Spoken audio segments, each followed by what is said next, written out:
Hello back there. This church, when I came in, of course, I'm amazed at how beautiful it is. First of all, my first little church was in Fort Pierce, Florida, after seminary. It's Sunrise Baptist Church down there, and it was an older building, and it was narrow and long. So that reminded me a little bit of way back in the back, how long the church was.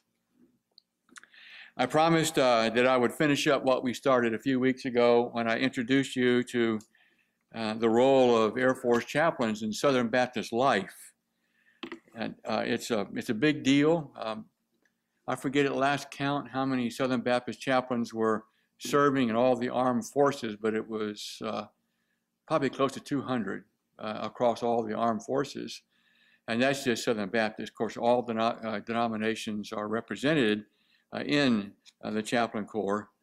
And I want you to understand that we chaplains serve under the authority of local churches through the North American Mission Board. We don't serve unless we have received an endorsement, an appointment by the North American Mission Board, which is made up of laymen and pastors and other people like that who watch over the ministries around the country, including a section called military chaplaincy. And we get our endorsements from that, and then we serve, and we are expected and we to stay connected to Southern Baptist life. We just don't get endorsement and then go out there and do whatever we want to, become another denomination or whatever. We don't do that. In fact, we used to have to send quarterly reports in to the North American Mission Board about the worship services we conducted, the visitations we made, the counseling cases, all that kind of stuff. We reported that once a quarter back to the North American Mission Board, and that was reported to the convention. It was, if you ever went to a Southern Baptist convention, they put out those real thick manuals, Southern Baptist Life, and one little entry in there would have to do with chaplaincy and how many people worship services we conducted and things like that. So we serve under the authority of local churches focused through the North American Mission Board and the Chaplains Commission. But I thought it'd be nice for you to hear the kind of things we do. I thought it'd be interesting, and if I ask you first, I like interactive sermons. I'll tell you about one service I did when I was in the Panama Canal Zone. It was very interactive. But I'm just wondering, in your own mind, what do you think military chaplains do? Just throw some ideas out there. Maybe you have no clue whatsoever. What do you think? Yes, ma'am. We do weddings. Yes, we do. I'm sorry? We preach. We have regular worship services. Well, that's okay. I'm glad you brought that one up. Okay. Southern Baptist, our view of baptism is a little bit different than a lot of denominations. We baptize people into church membership. Maybe y'all didn't even know that, do you? Southern Baptist churches, we just don't baptize people and send them on their way. When a person professes faith in Christ and the church votes to accept them and they want to be baptized, the agreement is they become a member of that local church. So I didn't do a lot of baptisms as a Southern Baptist chaplain unless a person wanted to join a local Baptist church. Because a chaplain worship service has no membership. It's a gathering of Christians across the denominational spectrum when they get together and we worship. Now, we have different styles of worship. Craig and I were talking about, and he said St. Andrew's looking at, the millennial group and the contemporary services. We had a whole multitude of different kinds of worship services to meet people's needs. But if a person is interested in being baptized, I always made sure I kept a close connection to a local Baptist church if one was available. And there almost always are. Even in Europe, the Panama Canal Zone, there's always a local church, and I always met with a pastor there and stayed affiliated with them. And so if I ever got a baptismal candidate, then I would baptize them at the church into their membership. So that's a good point. I'm glad you brought it up. Any other things you think we do? A lot of counseling. Yes, ma'am. You got a bunch of young people away from home for the first time in the military, many times under stress, away from home, and all sorts of things pop up. Yes, ma'am. A lot of counseling. What other kind of things do you think we do? I'm sorry? We feed local churches, but chaplains themselves, we don't start local churches. That's a different branch of the North American Mission Board, church planters. The church planters, under the auspices of the North American Mission Board, will go in there and start a church, and the North American Mission Board will provide a salary to help get them started, and then hopefully the church will get to the point where they'll be able to pick up some of the salary needs. But that's a different ministry under the North American Mission Board, church planters. Anything else? I thought it'd be interesting. Okay, then let me just get in there. Some of you already mentioned the things that we do. A lot of people think when I first went on active duty from my church, they thought I was leaving the ministry. I said, that is not the case at all. We do not leave the ministry. We go into a different setting for ministry, for sure, that everyone cannot do, but we do it. And so the core things that Southern Baptist preachers do, worship. We do worship all over the world in many different situations, be it at an established chapel like this, or in a tent in the desert, or on board a ship. We conduct worship wherever we are. We do visitations. And this is where I mentioned to you that chaplains have a key to the door that many people cannot use, because I wore a uniform. I had to have a security clearance. I had to pass all the physical tests. I was a member of the United States Air Force, and I could go places where Air Force members work that you could not get to, simply because I'm a member of that organization. And that's the key thing about not just military chaplains, but all chaplains, hospital, prison, whatever the style of chaplaincy it is, they're able to get into places that the average Christian cannot get into. So we open doors, visitation across. And so I could go on the flight line. I had my own, most bases I went to, I had my own car with authority to go out on the flight line. I would go plane to plane and visit aircrew members and things like that. You can't do that. Craig can't go out there and just cross over. First of all, there's a security post, the flight line is guarded, big old red lines, and there's only certain entry control points, we call it. And if old brother Craig went out there and he decided he was going to go visit one of his local church members at St. Andrew Baptist Church, maybe serving there, and he walked across that red line, you'd be laying flat out on the runway with a security cop on top of you, getting ready to handcuff you. See, we can do those kind of things. He cannot, because I wear the uniform. So we do that. And we do a lot of counseling. I mean, all sorts of counseling. You just can't imagine some of the topics that come up with these young kids and some of the situations they find themselves in. And so we do a lot of counseling. We do under the umbrella of pastoral care, and that would include weddings and hospital visitation and funerals. Who's ever been to a real formal military funeral? That's one thing the military does right. I got to tell you, I don't enjoy funerals. I'm sad that someone passed. But when an active duty member dies and the military does a formal military funeral, it's a sight to see. With the honor guard and the 21-gun salute, and taps, folding of the flag. We do those kind of things. And in my own way, I enjoyed this fulfillment and the satisfaction of laying to rest one of America's veterans. Okay? That gave me great honor. So we do those kind of things.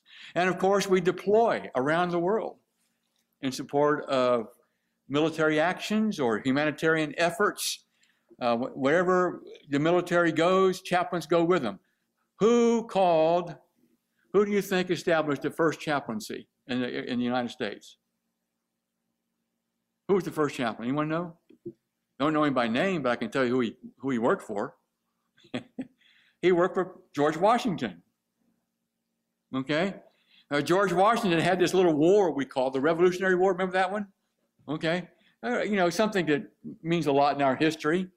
Well, he had a bunch of young guys away from home, and he wanted to make sure that those army members had an opportunity to worship. And so he grabbed him an Anglican priest, Episcopalian here in America. He put a uniform on me. He said, "You're going with me. You're going to provide worship and religious ministry to my troops. And you're going to stay with us till we're done." So the first chaplain. And that's our primary responsibility. We go wherever military members go. The regulation that establishes the military chaplains, he says, we are there to help those members and their families, if we're in a stateside situation, to exercise their freedom of religion. One of our core beliefs in the Bill of Rights, correct? Freedom of religion.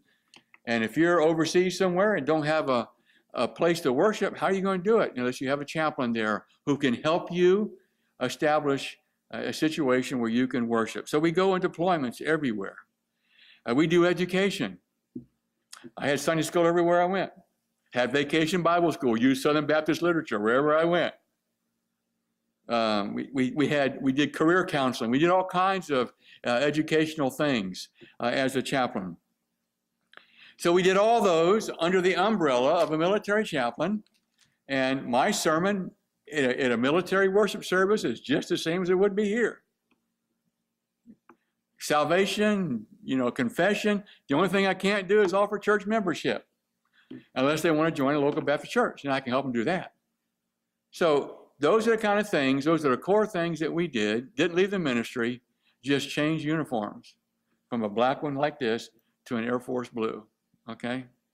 And I thought it'd be interesting, this last several minutes that we have here, it kind of run through real briefly where I've been in those 26 years and the highlights of each of those places. So you can kind of get a flavor for the kind of things that Southern Baptist chaplains do. My first assignment was at Norton Air Force Base in San Bernardino, California. It's since closed down. I think I may have mentioned that to you a few weeks ago, that my first boss was a red-headed Irish priest, Father John Norton. I was scared to death going across America. We were in my church in Fort Pierce, Florida on the East Coast, and I had to go all the way to the West Coast with kids, little kids, and it was a long trip.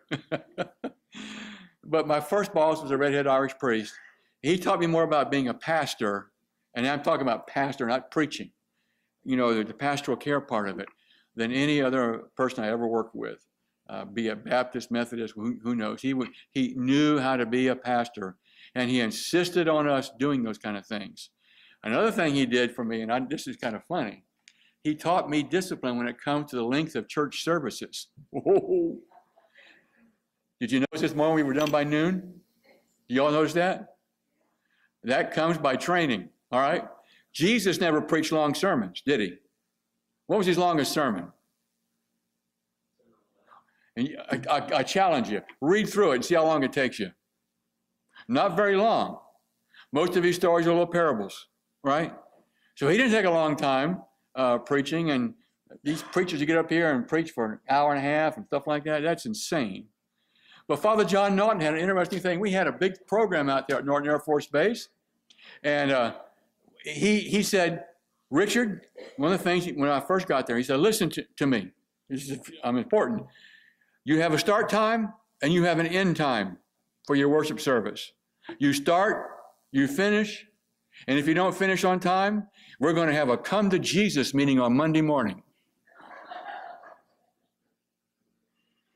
Now, I never had that meeting. Thank goodness. I was disciplined enough not to do it, but I know a few others who did, and it was a pretty tough come to Jesus meeting. But that person learned to prepare for their worship service and not to infringe on someone else's time. Because the typical chaplain program may have 4, 5, or 6 different worship services going on, one after another. on a Sunday morning. And you can't just take it all the time you wanted. So that's what I learned at Norton Air Force Base. And I also was a member of an air crew. I used to fly all over the Pacific Ocean, New Zealand, Australia, Pago, Japan, Korea. We flew airlifters, and I wore an air crew uniform that got me into the air crew world, okay? And I sat out front in the cockpit with the air crew. And I went back in the back and I worked for the load masters and the flight engineers. Got to know them, ministered to them, because I was able to get in there as an air crew member. Highlight, I love that, my first assignment. From there we went to Rhein-Main Air Base, and just outside of Frankfurt, Germany. That also has since closed. I guess I close them down whenever I get there, don't I? And there, I had my own worship service. And the two things there to highlight for me, I was in charge of youth ministry. And we took the kids every summer down into the Alps, the Berchtesgaden, in southern Germany in the Alps. And we'd fill up several buses, probably 150 kids from Rhein-Main Air Base. Oh my goodness, I'm surprised I still have hair. But we took them down there, and we had wonderful programs for the kids, and they enjoyed the mountains. And I tell you what, if you can't tell there's a God, just go to the Alps sometime and see how beautiful it is down there. And you'll know for sure that God is real, and the mountains speak to us his name. But the other thing I enjoyed about Rhein-Main was I got a chance to sing in a choir. I told Craig this morning, I got a little musical background. I can actually sing. I used to sing in a gospel quartet, actually. I lead music. I used to play a little piano. I haven't practiced in many, many moons. I don't do that much anymore. But I got a chance to sing in a large choir that we put together at Rhein-Main and sang the Messiah with a German orchestra. Oh my goodness. Highlight while we were there. And would have several different performances over a period of about 2 weeks, packed out at the chapel there. Wonderful opportunity. From there, we came to Panama City for the first time. Our first encounter with the locals here in Panama City was 1988, and we were stationed out there at Tyndall Air Force Base. And you all know where that is, right? It's about to get bigger, I understand. They're going to get the Reaper wing in here. The drones are coming in here, which is the future of the Air Force, by the way. Pilotless airplanes and all kinds of things. They're coming here. F-22 is already here. So Tyndall's getting even bigger. But the thing I remember that is my first deployment. What came out of Tyndall, and I went to Desert Storm. And I spent some time in Egypt and running around over there. And taking care of the people away from home, and the only place they had to worship was my little tent. And I had a little L-shaped tent. I had my quarters on one. I had private quarters. That's one thing nice about it. I didn't have to share my quarters with anybody, but I had my little private quarters, and then I had a little office, and then a worship center where people of all faiths had an opportunity to worship. And even though I can't do certain worship services, it was my job to make sure that I could at least find someone to lead maybe a little Jewish service or something like that there in our worship center there in Desert Storm. And I went over to see Valley of the Kings, where King Tutankhamun is buried. And as I was in Egypt and I went along the Nile River, you know, I thought about Moses and the Exodus and all those ancient biblical things that happened in the land where I was. And it was an amazing experience while I was there at Desert Storm. And then I was there from 92, 93, I left my family here while I went out to Wilford Hall for a short 10-month educational program called Clinical Pastoral Education. And I spent my year there working on 2 wards. Both of them were very meaningful and powerful in ways to perform ministry. One was a neonatal intensive care unit. You ever seen a NICU? They call them NICUs now. It's amazing what they can do with babies now to keep them alive. I was talking to my son. My son in Pensacola is an orthopedic surgeon over there, and his wife is the one who's pregnant. And when I was in the NICU there in 92, 93, doctors there were able to save up to 24-week babies. They were 16 weeks early. They were able to save them. Mark says now they can do it 19, 20 weeks. Save a baby. So don't talk to me about abortions, okay? I get a little bit upset about that when I see these little lives who are being saved by medical technology these days. And so I spent some time working with the parents there. Some of those babies, I have big hands. I never had a chance to hold one because it's dangerous for the baby. But one baby, the smallest baby I saw, I could fit here in my hand. About the size of a Coke can. All right? Right here in my hand. And that baby did fine. Okay? The other thing I did, I worked on the HIV ward. That was very eye-opening. That was back in the time when people were going crazy over this HIV thing and me saying all kinds of stupid things about it. And that opened my eyes because the vast majority of the patients there in the HIV ward were not gay. They were women. There were children who were victims of HIV. And so I listened to their stories. I had my own little office up there, and I was able to see God work in amazing ways with these people who felt ostracized, not only by society, but by churches. Can you imagine Jesus ostracizing someone like that? But churches did it, judged them, condemned them. One of the things I learned there is the power of touch. Because I don't know if you remember, back in the 80s and 90s, people were afraid to touch anybody with an HIV because they felt you might catch it. No, you can't catch it. So I learned the power of touch.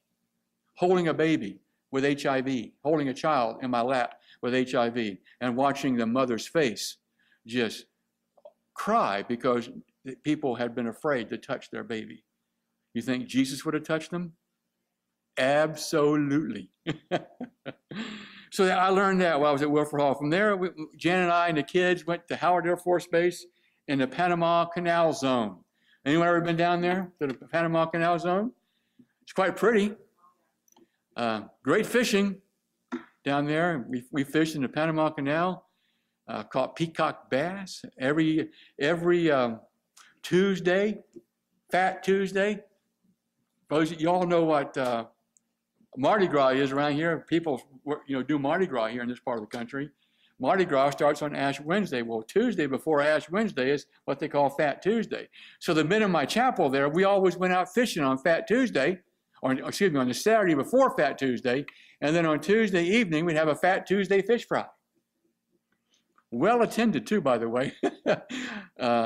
People love the fish down there. So we enjoyed that. But I'll never forget, we landed at Tocumen Airport, which is on the east side of Panama City. That's the name of the town. There's another Panama City, Panama. And so Tocumen Airport was on the east side of town. And myself and my wife and 3 of my kids went with us down there. The other one was in college already. And we landed at Tocumen Airport. We were already a little bit nervous about going down there. Neither of us ever been. And we got us a large taxi, a van. It was a taxi. And we started driving across Panama City from east to west where Howard Air Force Base was. And that was quite an adventure. If you've ever been to a third world country where the culture is completely different than anything you've ever experienced, by the time we got to Howard Air Force Base, we were all in tears. I said, what are we going to do here? Oh my goodness, we got 3 more years to put up with this stuff. But you know what? It turned into my second most favorite assignment. I'm saving the other one for later. My second most favorite assignment while we were there. The kids did wonderfully. We did wonderfully. I had my own worship service there. I had an opportunity to deploy down to South America to visit all of the people there who were fighting drug enforcement. We had military members all over South America, helping the local military there in Colombia and Peru and Ecuador. And we visited all of them and provided worship services and counseling all over South America to the people who were providing drug enforcement coverage down there. But the thing that sticks out of me most of all, while we were in Ecuador, right outside of Quito, Ecuador, we went to a little restaurant on the river, and on the way out there, we drove by what we would call, what do you call a large garbage dumps here in town? A landfill, and there were kids out there looking for food, looking for their dinner in a landfill in Ecuador. So we should never complain, my folks, about what we have here in America. If you ever get a chance, go to a third world country and see how people live like that. I remember that from the Howard Air Force Base in Panama. I also had an opportunity to do something that very few Baptist church pastors ever do. We had a very large African-American gospel service down there, one of our worship services, and I was a senior Protestant chaplain, so I was in charge of it. I wasn't the pastor, but I was in charge of it. And the pastor there was an Air Force Master Sergeant, Thomas, his last name. And he got orders to go back to the States, and they had a difficult time finding a pastor, but they had someone coming in a few months down the road who would take over the leadership of the church. And a committee, a member of people from the African American church came to me and asked me to be their pastor. The only white person in the service, and I was their pastor. Amazing, isn't it? But the most amazing thing was how much fun that service was. I have never in all my life, I'm talking about Baptist churches or anything else, enjoyed myself any more than that African American gospel service. Boy, those people can sing. They had a wonderful gospel choir. And let me tell you, if I was preaching out of the scriptures, every one of them had their Bible open, and they were following me, word for word, talking to me while I pray. That's where I got the whole interactive thing from. I love it. They were talking back and forth to me as I preached. Amazing situation. Those are the kind of things that the Lord provided as a military chaplain. From there, we went up to Langley Air Force Base in Virginia. This is a different job I'd never done before. I was on the Inspector General team. I did inspections.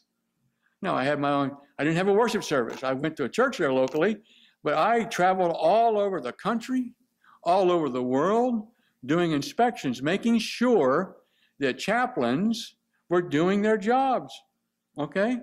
Providing ministry to their bases, making sure that they were able to deploy anywhere in the world and to survive and to provide worship services and ministry to the people who they are called to take care of. I enjoyed that. For 3 years I did that, and we flew with the Inspector General, one-star general. He was the boss of the IG team. We had our own airplane. and no matter where we landed, it was pomp and circumstance. Boy, we pulled up. They always had a red carpet out there for us, you know. They were trying to impress the inspectors. We could care less. We laughed about it in the airplane. We're not there for that. We're here to make sure you're doing your jobs right. And most of them are.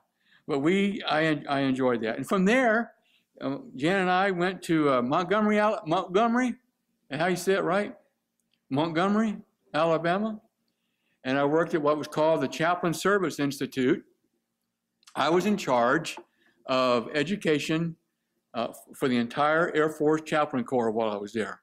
I was able to teach, to administer programs, lead worship services there at the school for all the students. And for those of you who understand, being part of the military is promotions. How many of you served in the military? You know what promotions are, right? They're kind of cool, aren't they? Yeah. I made colonel while I was there. One of the proudest moments of my life. Father John Naughton, my first pastor, the guy I told you about, he said, Richard, he said, now I'm telling you a piece of advice. This is what I'm talking about being a good pastor. He said, don't try to get promoted. I mean, everybody wants to get promoted, right? Because it means what? More prestige and more money. Let's face it, we pay the bills, things like that. He said, never try to get promoted. Ever. If you do, you never will. Just do your job. Let people like me take care of you. Okay? It's my job to take care of you if you do your job. And so I started doing that very early, and I was blessed. I had some good bosses, and I made colonel then when I was in Montgomery. And I always made sure I used what Father John taught me working with people. And I guarantee you, if someone went around me to try to get promoted and call up the headquarters or something like that, they were done. Do your job.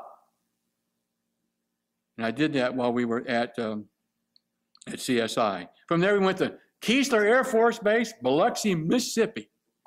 Anyone ever been to Biloxi? I'm not even going to ask because we went to the casinos. I'm not going to ask you, okay? But they're over there, yes, you know, right? The casinos are there in Biloxi. So we spent 2 years there in Biloxi, and I was a senior chaplain there, and we had a ministry on, it's a training base. That's what Keesler does.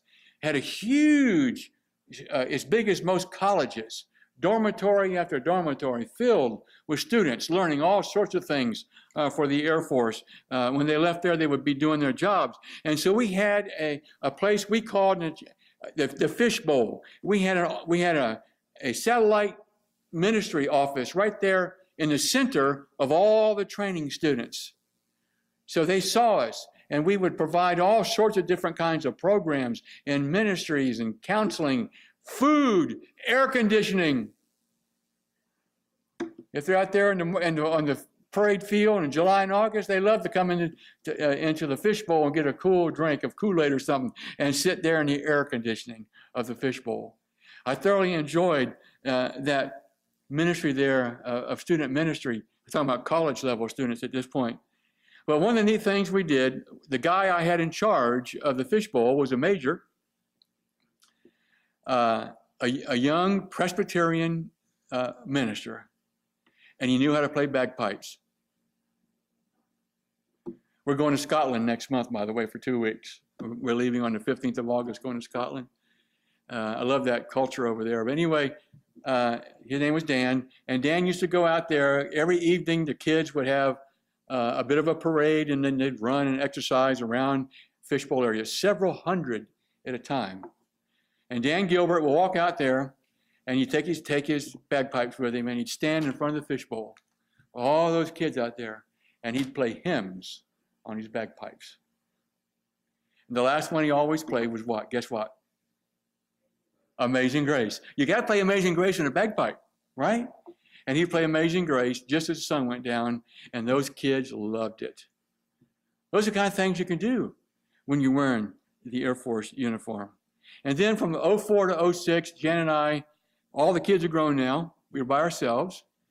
Our first trip to Germany was Rhine-Main back in the 80s. We had 4 little rugrats. Not much money, young captain. Now I was a colonel. I had no kids to worry about.